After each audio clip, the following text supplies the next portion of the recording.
What's going on, everyone? My name is Mikey, and I am back with another Pokemon Brilliant Diamond and Shining Pearl Wi-Fi battle against another YouTuber, GoldenBoy, and my final battle of our three-part series.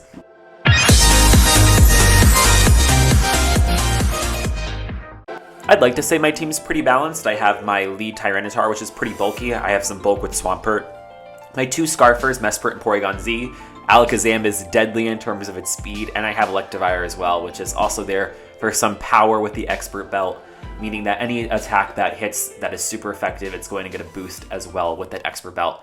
Just trying to redeem Electivire because it's kind of like a failed Mon in the grand scheme of things, but in Gen 4 it was so good. But to the battle, I'm going to lead in with my Tyranitar, and he is going to lead in with his Blissey, and this is a great matchup for me because I really have kind of just have Blissey in the palm of my hands, but I'm going to nonetheless go for the Stealth Rocks this way, get my entry hazards up. It'll be interesting to see what he does, and he's actually going to stay in. It's kind of predictable that a Tyranitar as a lead would go for the Stealth Rocks, so props to him for staying in, and he's going to cripple me here and go for the T-Wave. It does land, and that's a really great read on my opponent's end because he could have easily switched out. I could have gone for a physically attacking move. I could have just destroyed the Blissey on turn 1 if I wanted to, but that wasn't the case. Here, I'm thinking I could attack, but also I could switch out because, what if he decides to switch out? And I'm kind of thinking maybe switching into Electivire is the play. Looking back on it, really wasn't the best play. I guess I wanted to just start setting up as best I could, and he's going to go for the Stealth Rocks here. I guess I just didn't want to leave in a paralyzed Tyranitar just in case he went out into the Feraligatr.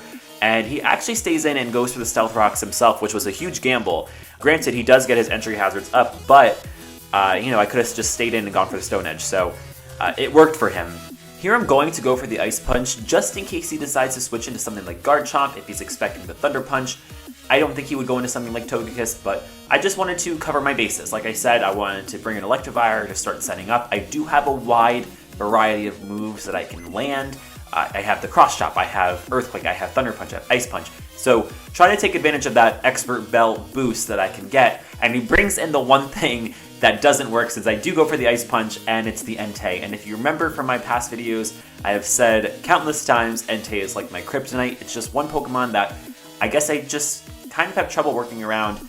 They can be Scarfed, they can be Banded, they can be Life Orbed. So sometimes it just, I don't know, throws me for a loop. But I can't hit him hard, and now he's definitely going to outspeed me. And I'd rather bring in something to take the Bulldoze, because I am anticipating the Bulldoze. And what better thing to do than bring in my Tyranitar? I could have gone for the Swampert, but just in case he wanted to go for the Stab Sacred Fire, I didn't want to risk Swampert getting burned.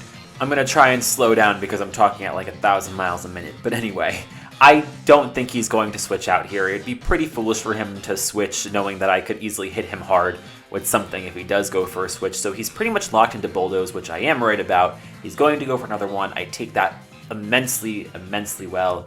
I survive with 21 HP left. All I have to do is break through with the Paralysis, which I do, and I hit him with the Earthquake. Entei goes down. That is one annoying Pokemon out of the way. 5 more to go, and I feel just very confident going into the rest of this battle. It's still very early. Anything can happen, really. But yes, Entei is just such a weird factor for me that, it was the reason why I lost our first battle, and I don't want it to be the reason why I lose the third battle in our 3-part series. But anyway, he's going to go into Feraligatr now, and at this point, Tyranitar is just such death fodder. It's paralyzed. It has such a tiny slither of health remaining.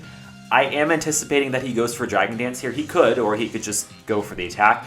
I'm not going to switch. I'm just going to go for the Stone Edge and hope that it hits, and that would be amazing if it does. I hope that I can also break through the Paralysis as well. He does go for the Dragon Dance, and I miss the Stone Edge, which is so very dangerous now because Feraligatr is juiced up, and I could pray that he doesn't go for another one and get greedy. He doesn't, which is super smart. I know a lot of people like to take advantage of the moment and go for 2 or 3 Dragon Dances if they can. He's going to go for the Waterfall, and it's going to finish my Tyranitar off. Now I'm going to go into my Porygon Z, and after 50 long seconds of crunching numbers, I am actually faster than a Dragon Danced Feraligatr with my Scarf, and I think I already said that. With my Scarf. I can't emphasize that enough. I am Scarfed Porygon Z, and that adaptability boosted Tri-Attack is going to take down a huge hitter, and I have now Feraligatr and Entei sent into the Shadow Realm. They are gone. This team is absolutely out for blood, and Porygon Z is honestly the homie. It hits so hard with its ability, and just putting a Scarf on it, or slapping Scarf and Specs on Porygon Z, it's deadly in their own ways, depending on what exact set you're going for. But anyway, I'm going to get walled off here with the Blissey. I can't hit it at all, really. I mean, it's just going to completely eat my attack. So I'm going to send in my Electivire, hoping that he goes for the T-Wave, but he's going to dance very carefully around my Electivire and his Motor Drive, and he's going to go for the Seismic Toss, which honestly, props to him for remembering and keeping up, because I have had opponents that, you know, kind of like halfway through the battle, they forget I have Electivire on the back burner, and they are still going for electric type moves, and I get that Motor Drive boost. So he's definitely thinking carefully. Now, on this turn, I don't know why, I really should just be going for a Thunder Punch at this point. I'm just scared of that Garchomp that he has just sitting there, and I'm anticipating him to just switch in at any point. I go for the Cross Chop on the Blissey, and he's going to switch to Alakazam, which does a ton of damage. I'm surprised he even switched into Alakazam, because Alakazam's defenses are just pure garbage. Well, it's physical defense mainly. But yeah, I mean, I could have easily gone for Thunder Punch there if I was just going to be risky or whatever, like even gambling with the Garchomp.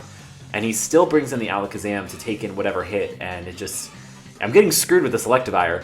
But I have nothing to switch in on an Alakazam. Alakazam is freaking terrifying, so I have to bring in Mesprit just to eat up the Stab Psychic. Now, I am Scarfed, so I'm going to outspeed this Alakazam, and I don't have Shadow Ball, which every time I bring in Mesprit, I always say I have to switch it to Shadow Ball, but I have Ice Beam and Thunderbolt, so I'm just going to hit him with the Ice Beam. I get the freeze, and he's going to thaw out. So very anticlimactic. Alakazam's going to clap back with the Shadow Ball, and Mesprit is down. How unfortunate, but Mesprit making a quick cameo just to take a very powerful Psychic from the Alakazam. This way I don't have to sack off anything else.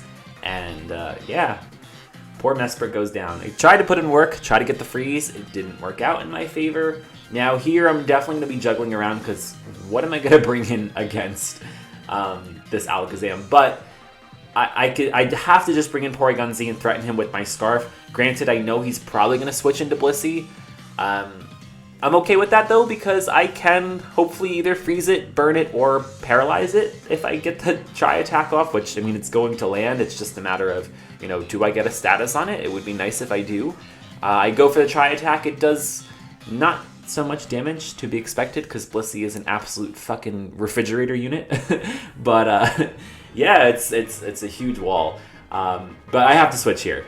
So I'm going to go out to my Swampert, because I'm like, oh, well, he could paralyze me. Instead, he's going to go for the Seismic Toss. He has to. It's really the only thing he can do if he wants to inflict some damage on me. So now it's time to start attacking this giant pink Marshmallow with some physically attacking moves, really get him where it hurts, and I'm thinking the move is to go for the Waterfall. It's really the best move just because he can easily switch out into his Togekiss, and I don't want to have to waste a turn going for Earthquake. I'd rather just go for the Waterfall. It does have a little bit less base power, but that's okay, because right now he does go into the shiny Togekiss, and I'm going to get some pretty good damage between the Waterfall and the Stealth Rocks, and look at that. Nice, crisp, clean, beautiful damage on that Togekiss, and all I need is one more hit and it's done for. So I know what I'm in for. Togekiss definitely likes to play games. It likes to rely on its ability to, you know, go for the Air Slash and kind of rely on flinches. So it's no surprise it's going to outspeed me. He's going to go for the Air Slash, and it does not a whole lot, and I'm able to go for the Avalanche regardless, and there goes the Togekiss. I'm happy that I was able to resolve that in one turn, because just waiting patiently to break through a flinch is annoying. To no surprise, it's really freaking annoying. So happy that's done and taken care of. I think he just has the Garchomp and the Alakazam now, and the Blissey. But regardless, we're in a good spot. So I'm predicting that Alakazam comes out. It does, just because it's super fast and it hits super hard, right? So I'm thinking I switch here just because he could have Energy Ball, and that could be a real bummer. So now I'm going to go out into my Alakazam. I do this because I still do need Swampert just in case he has, just for his Garchomp, really. And if his Garchomp is Scarfed, he outspeeds my Porygon Z. So I'm thinking in terms of the long game. So I'm going to switch into my Alakazam here because I could have taken a Psychic if he decided to go for Psychic, or an Energy Ball for that case. And he actually goes for the Focus Blast, oddly enough, and it misses. And what's even more OP about my Alakazam, and you will get to really see why my Alakazam is really broken, I actually win the speed tie and I take out his Alakazam with my Psychic. So now, just for some laughs, since I am up, there's 3 minutes left in the game, so I don't really have to worry about switching because I am a little worried about him trying to just go for the Seismic Toss and get damage on some crucial mons here because I don't really need Alakazam a whole lot anymore. So I just decided to go for a Psychic and see what happens. And I get 1 special defense drop, which is great. So I'm just like, okay, let's see what happens if I stay in and do it again. And I get a second one. Unbelievable. He goes for the T-Wave and it misses. Alakazam avoids the attack. This Alakazam, honestly, is the luckiest, I think, the luckiest Pokemon surviving like 5 moves of nothing hitting and just getting everything, just landing everything the way it's supposed to land. Like, even with its secondary ability, 3 Psychics landing the special defense drop. That's just in a row. I've never seen anything like that. That's insanity. So this Blissey is now at -3 special defense, and I'm just gonna roll with it, right? So he's gonna switch out into Garchomp because he's had it. At this point, I literally messaged GoldenBoy. I'm like, I'm so sorry. I don't know how this is happening. I never get this lucky, but I'm gonna take it, right? I go for the Psychic on the Garchomp. I get a special defense drop on the Garchomp. Unreal. Unreal. So let's see if this thing has Scarf. It doesn't. I outspeed, and that's a wrap for the Garchomp. His Garchomp goes down. He only has Blissey now, and at this point, it's 4-1. And there's 27 seconds left, and the clock is ticking. So at this point, there's really nothing that he can do, you know? So I'm going to switch here and go into my Swampert, just because, you know, I don't want to keep rubbing salt in the wound, and he's going to go for Thunder Wave. It doesn't affect me. My poor opponent, not able to have a single productive turn in the last few turns. Really unfortunate, but thank you guys for watching. That is the battle. That is the last part of my 3-part series against GoldenBoy. Thank you so much for battling me and, you know, reaching out to me. I really do appreciate it, and I feel honored that you wanted to reach out and battle me. But thank you guys again for watching. If you like this video, definitely subscribe to my channel, leave a comment, and I'll see you on the next one.